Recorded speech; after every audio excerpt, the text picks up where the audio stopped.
No somos nadie, con Juan Pablo Varsky. Hasta las 9, en vivo desde Rusia 2018. Hace 60 años, Checoslovaquia, un país que ya no existe, humilló al seleccionado argentino en el Mundial de Suecia. La derrota por 6-1 significó un baño de realidad y terminó con esa fantasía de creer que nuestro fútbol era el mejor del planeta. Fue el tercer partido del grupo. Argentina había perdido contra Alemania y le había ganado Irlanda. Y el 1-6 lo dejó afuera de ese mundial.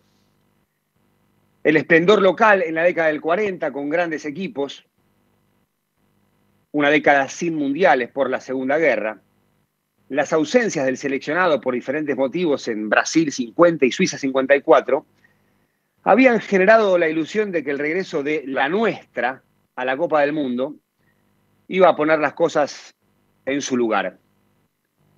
Los checoslovacos superaron al equipo argentino en todos los aspectos del juego. Es cierto que no pudo presentar la Argentina su mejor selección porque futbolistas como Angelillo, por ejemplo, Enrique Marcibori, habían sido transferidos a Italia después del Sudamericano del 57 y no formaron parte del equipo un año después. Amadeo Carrizo, Pedro del Hacha, Pipo Rossi, Corbata, Ángel Labruna, próceres del fútbol argentino, sintieron que contra los checoslovacos estaban jugando a otro deporte. Borocotó, en el gráfico, lo retrató así. Los futbolistas criollos viven del fútbol, pero son pocos. No se someten, no se prestan a la preparación física rigurosa. No viven para el fútbol. No se puede hablar de fallas en el equipo argentino. Fue superado netamente por velocidad, estado atlético, organización, sobriedad, sentido práctico que tienen los checoslovacos. La caída provocó renuncias, la de Guillermo Stabile, el entrenador sobre todo, y un replanteo del estado del fútbol argentino. Pero el seleccionado siguió siendo tierra de nadie. Los mundiales del 62, 66, la no clasificación a México 70 y un pobre papel en Alemania 74 dan la pauta de que ese anuncio de replanteo poco se llevó a la práctica. Sí, todo cambió en el 74, cuando asumió el flaco Menotti y le dio entidad al seleccionado, lo convirtió en la prioridad con un trabajo descomunal aún subestimado, todavía no reconocido. Esta selección del año 2018 todavía puede clasificarse para los octavos de final. Depende de lo que pase hoy con Islandia y Nigeria. Si hoy Islandia no gana, van a crecer sus chances. Si hoy Nigeria gana, dependerá directamente con el saldo de goles ante un eventual empate en puntos. Hay cálculos, hay especulaciones, pero hay una realidad. El seleccionado todavía puede clasificarse para los octavos de final. Pero creo que el 0-3 ante Croacia deja desnudo al fútbol argentino, como hace 60 años aquella derrota en Suecia. Por supuesto que hay problemas coyunturales, más visibles, más recientes, pero hay otros estructurales que, sin saberlo, nos fueron llevando al papelón de ayer. Algunos estructurales, y hace más de 10 años que los seleccionados juveniles no pelean títulos mundiales. La última conquista fue Canadá, 2007, con Mercado, Facio, Vanega, Di María, Agüero, por citar jugadores del actual plantel. En su momento se desmanteló un equipo de trabajo que había valorizado el semillero nacional. También hay un sistema de competencias de divisiones juveniles que no se ha revisado. Chicos que llegan a las 9 de la mañana desde una provincia a jugar sin dormir y en ese contexto deben competir. Alguien dirá, pero ¿qué tiene que ver eso con el partido de ayer? Y en lo inmediato, poco. Ahora, si hablamos de la formación de jugadores, y ahí la relación es más profunda y más directa.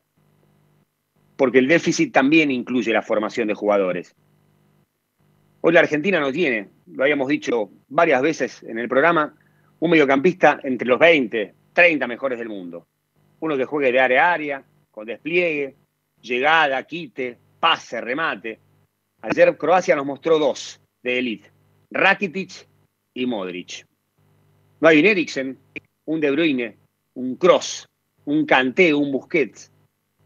Nunca aparecieron ni el Xavi ni el Iniesta ensamblados en nuestro territorio para reproducir ese modelo en el que se educó Messi.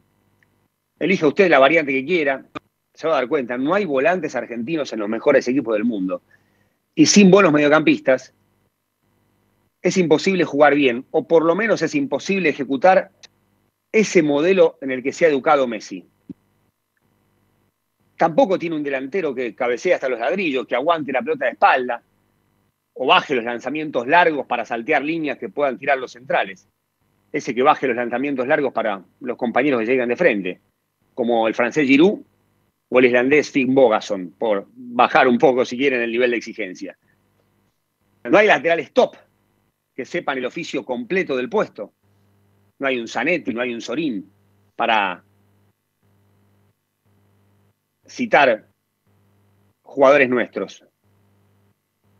La oferta de zagueros centrales de élite tampoco es abundante.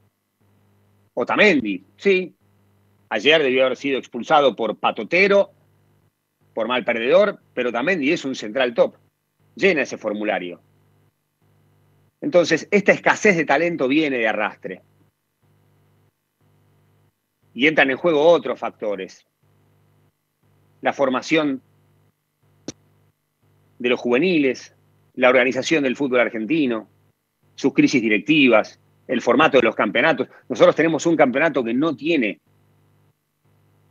condición de local y visitante. En un año se incorporaron 10 equipos a la primera división y todavía no hemos podido tener un campeonato normal, atrayente, que fomente una buena competencia. La formación de los juveniles, como les dije, la capacitación de los formadores. ¿Quién forma a los formadores? Todo esto influye, directa o indirectamente, en este panorama. No en el partido de ayer, en la relación Sampaoli y los jugadores, quizás no influya directamente, pero hablo de la falta de talento, de por qué tampoco hubo, en algunos sectores de la cancha, una renovación. Los periodistas y los hinchas hemos perdido la pasión y el disfrute por el juego. No es ni de cerca un motivo para entender por qué Argentina perdió con Croacia ayer. Hay otros. Los vamos a tratar de explicar. Algunos los veníamos anticipando.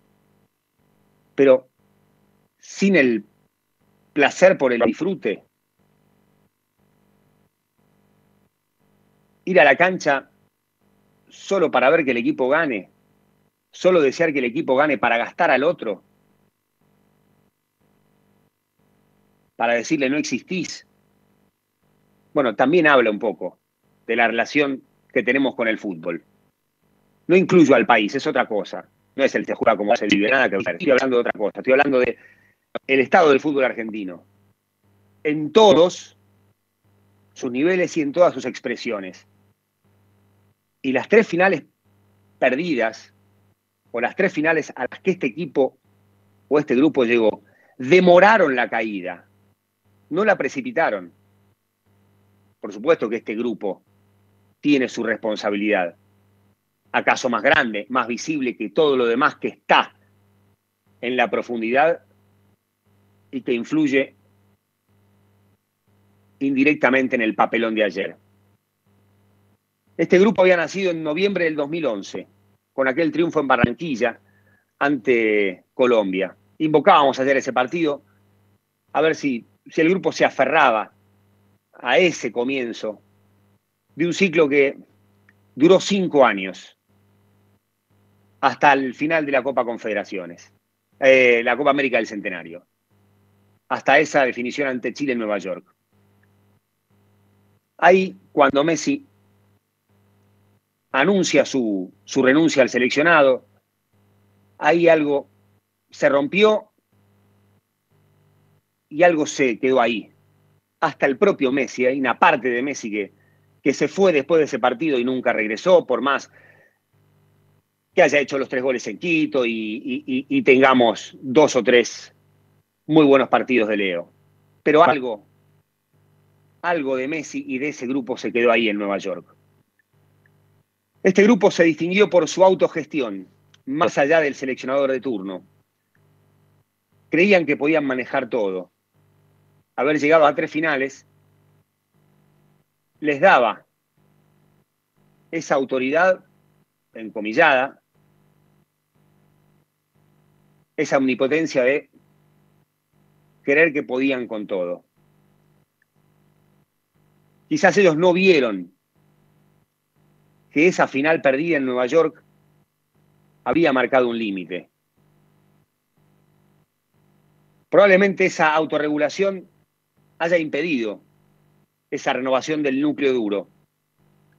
Tampoco sobraba talento como para encararla.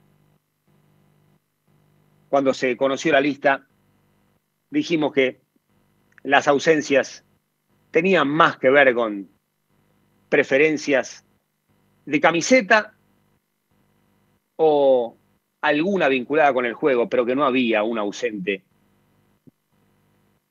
que, digamos, tenía que estar sí o sí. Ascasíbar, Craneviter, Paredes. Podría haber sido otra la elección del mediocampo. Pero insisto, no hay mediocampistas de élite. Ninguno está en el top 20, top 30. Y entrenadores competentes, con estilos distintos, después de la renuncia de Martino, llegaron al cargo y terminaron como caricaturas, marionetas de ellos mismos. Bausa prometiéndole la copa a Papa Francisco, declarando una vez por día. Sampaoli termina envuelto en insólitas contradicciones, como si fuera un debutante en su profesión. Sampaoli había hecho un estupendo trabajo en la Universidad de Chile. Bausa había salido 2 veces campeón de América con equipos distintos, San Lorenzo y Universidad de la Liga Deportiva Universitaria de Quito. Sampaoli había hecho un trabajo muy bueno en Sevilla, campeón de América con Chile. Terminó hablándole al gerente de Noblex, escribiendo un libro donde contradice todo lo que él había sido como entrenador, porque el yo no planifico nada, no tiene nada que ver con su tarea en la Universidad de Chile, en la selección chilena, en Sevilla, e incluso en otros equipos donde construyó su carrera. Decíamos después del empate contra Venezuela que la selección sacaba lo peor de nosotros. Y esto incluía a los jugadores, al entrenador, a los hinchas. Y todo se precipitó después de aquella final perdida en la Copa América del Centenario. Tener a Messi no alcanza. Sin Messi es peor. Sin Messi es peor. Ayer deambuló por la cancha. No pateó al arco. Y volvió a quedar en claro que si el equipo no lo acompaña, él no sale al rescate. Messi no acepta el rol de salvador. No lo quiere. ¿Por qué? Por personalidad es probable, pero también porque fue educado futbolísticamente en un modelo de juego colectivo y participativo. Ayer lo dijo el gran Modric. No puede hacer todo solo. Aunque ayer no hizo nada. Y también una parte de Messi quedó anclada en otro penal, más cercano en el tiempo contra Islandia. Este grupo había perdido su rebeldía ante la adversidad en la final de la Copa América del Centenario. Ahí había terminado todo. Pareció recuperar algo de ese espíritu en el partido contra Quito, pero evidentemente colaboraron más los ecuatorianos, ese seleccionado B, que lo que fue el carácter del equipo argentino. Pero si había algo de esperanza, quizás más expresión de deseos que otra cosa, el empate ante Islandia y el penal errado por Messi en el estreno reactivaron el fatalismo. Con esa melancolía a cuestas de la que hablamos ayer, con la certeza así de que lo mejor ya había pasado para este grupo, lleno de dudas, cansado de sufrir, ya no quería sufrir más. Así salió a jugar contra un equipo que sabía perfectamente su plan de juego, con mediocampistas top. Entró Kovacic después. La Argentina no tiene ni un Modric, ni un Kovacic, ni un Brozovic, ni un Rakitic. Hasta el 0-0 había esperanza. Pero ante la mínima adversidad, otra vez el equipo se derrumbó. El error de Caballero fue el efecto de su falta de confianza y fue la causa del derrumbe general. Caballero, que había caminado por la cornisa con un pase corto para Tagliafico en el primer tiempo, que después revolvió todas, intentó el pase más difícil en el momento más complicado. Mérito para Rebic, que la empalmó divina. Croacia olió sangre y expuso todas las carencias de la Argentina. Las coyunturales, que tienen que ver con los actuales protagonistas, y las estructurales. Un equipo sin talento, sin plan, sin líder, sin respuestas, sin carácter. Esta caída empezó a gestarse mucho tiempo atrás.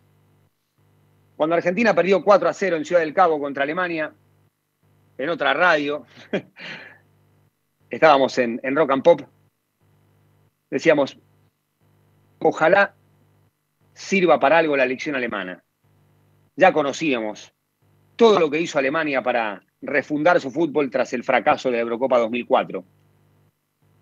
En ese libro que siempre recomendamos, que se llama Das Reboot. Alemania creó centros de formación para capacitar jugadores, entrenadores, reformuló su competencia. Por supuesto, hizo una revisión de la coyuntura, pero también entendió que esto era mucho más profundo, de largo plazo. Más allá de las chances de seguir en el Mundial, que Argentina las tiene, la reconstrucción del fútbol argentino es impostergable. Hay que refundarlo. Hay que refundarlo. Ahora, ¿hay voluntad? ¿Hay ganas de refundarlo? Yo creo que este grupo, que seguro no se dio cuenta de que había terminado o que había entregado lo mejor en 2016 con esa segunda final perdida ante los chilenos, yo creo que los resultados demoraron una reconstrucción que ya era necesaria en 2010. Es más,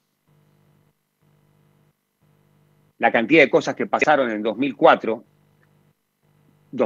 y 2018, dan una pauta de que el panorama es todavía peor que hace 8 años en Ciudad del Cabo.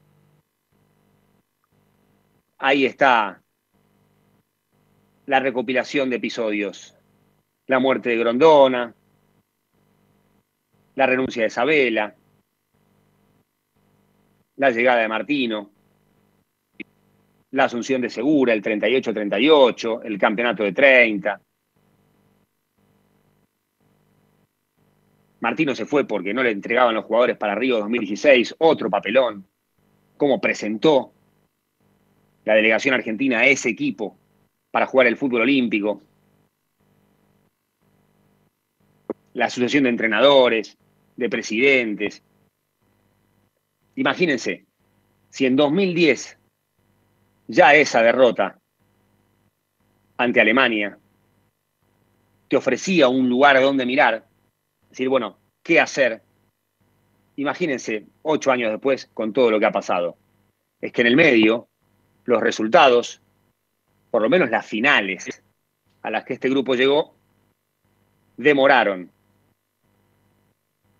taparon, maquillaron lo que ya era una necesidad. Y quizás tengamos suerte y Nigeria le gane a Islandia y Argentina le gane a Nigeria. ¿Cómo? No sabemos. Y Argentina se clasifica a octavos y ahí empieza otra historia. ¿Y qué vamos a hacer? Vamos a volver a esconder el panorama del fútbol argentino, que influye, sí, influye, más allá de las responsabilidades visibles e importantes de los actuales protagonistas. Pero, ¿qué vamos a hacer con el fútbol argentino? Con nuestro campeonato, con la formación de jugadores, con nuestra relación frente al fútbol, de haber perdido definitivamente el disfrute, el placer, el análisis, de sentarse frente al televisor y querer linchamientos. Prender la tele porque quiero ver muertos. Quiero que los hagan mierda a todos. Me froto las manos porque quiero que los hagan mierda a todos. Eso también forma parte de cómo nos relacionamos con el fútbol. Con el fútbol de cada día, pero sobre todo con el seleccionado. Como hace 60 años, una derrota nos da un baño de realidad frente al mundo y expone lo que hoy es el fútbol argentino. Durante bastante tiempo la selección o un grupo de jugadores maquilló lo que teníamos enfrente, ahí, delante de nuestras narices. Pero es un baño de realidad. Croacia es la Checoslovaquia de 2018.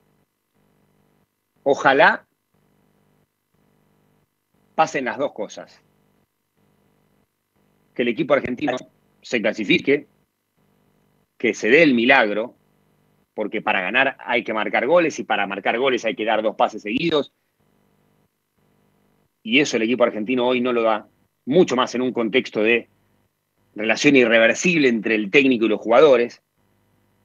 La mirada de Agüero allá a Sampaoli, las declaraciones de Agüero ante una pregunta que no reflejó lo que Sampaoli ha dicho en conferencia de prensa. Hoy, pensar en ganarle a Nigeria ahí es lo más parecido a un milagro futbolístico. Pero ojalá se dé, ojalá que la Argentina avance lo más que pueda. Ahora, probablemente, si Argentina avanza, si se da el milagro, no vamos a prestarle atención al panorama lamentable del fútbol argentino. Y yo creo que, como hace 60 años, una derrota expone nuestra realidad y nos hace ver que no éramos tan buenos como creíamos,